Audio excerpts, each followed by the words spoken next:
Hello, આજે આપણે બનાવીશું પત્તરવેલિયા. તો વઘારીને ફ્રાય કરીને બંને રીતે મેં બનાવ્યા છે. તો એના માટે મસાલા લઈ લઈશું. લસણ, લીલા મરચાં, આદું, સૂકા ધાણા, મરિયા, સૂકા મરચાં, લીંબુનો રસ.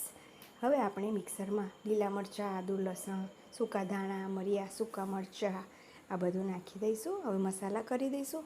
જીરું નાખીશું, હળદર, લાલ મરચું, મીઠું, ધાણા જીરું, લીંબુનો રસ અને ગોળ. લીંબુનો રસ અને ગોળ તમે તમારી ખાટા મીઠાના ટેસ્ટ પ્રમાણે તમે નાખી શકો છો. તો હવે આપણે પેસ્ટ બનાવી દઈશું. તો પેસ્ટ રેડી છે. તો હવે આપણે લોટ લઈ લઈશું. તો મેં અહીંયા 3 વાડકી ચોખાનો લોટ, 3 વાડકી ચણાનો લોટ અને 1 વાડકી ચોખાનો લોટ, 1 વાડકી કણકી કોરમાનો લોટ લીધો છે. તેલનું મોવન બરાબર સરખું આગળ પરથી લીધું છે અને આ પેસ્ટ નાખી અને આપણે બરાબર બધું મિક્સ કરી લઈશું. તો પાણીથી તેનું ભજીયા જેવું ખીરું બનાવી દઈશું. તો આ રીતે પાણી નાખી થોડું પાણી નાખી અને આપણે એનું આ રીતનું ભજીયા જેવું ખીરું બનાવી દઈશું. ઈનો અથવા મીઠો સોડા નાખી અને આપણે પાણી નાખી એક્ટિવેટ કરી એને સરસ મજાનું ખીરું બનાવી દઈશું. તો આ ખીરું રેડી છે.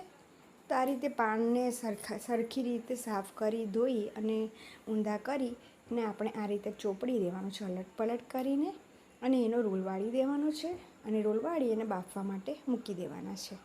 તો આ રીતે એનો ટાઈટ રોલ વાળવાનો છે. મેં બધા જ વારાફરથી એક પછી એક મેં રેડી કરી દીધા છે. તો મેં બાફવા મૂકી દીધા છે. તો 15થી 20 મિનિટમાં પાન રેડી થઈ જાય છે. તો મેં એને આ રીતે કટ કરી લીધા છે અને મેં થોડાક પાન છે એના ટુકડા કરી દીધા છે કારણ કે ભૂકો બી બહુ ફાઇન લાગે છે ખાવામાં. તો હું હવે આને ફ્રાય કરીશ અને હું વઘારીશ, બંને કરીશ. તો આપણે પહેલાં વઘારી લઈશું. તો મેં તેલમાં રઈ અને થોડીક મેથી અને તલ લીધા છે. તો આપણે આ રીતે વઘારી દઈશું. પહેલાં એને સરસ ફાસ્ટ તાપે સરસ શેકી લેવાના, થોડા કડક થાય તો ખાવા મજા આવે છે.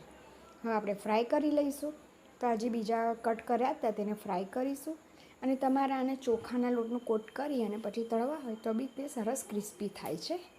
તો આ રેડી છે મારા તળેલા પાન. તો તમને આ રેસીપી કેવી લાગી મને જરૂરથી કહેજો. એકદમ ઇઝી ટ્રીકથી બનાવ્યા છે અને મારી ચેનલને સબસ્ક્રાઈબ કરજો, મારી રેસીપીને લાઈક કરજો અને બનાવજો. ઓકે.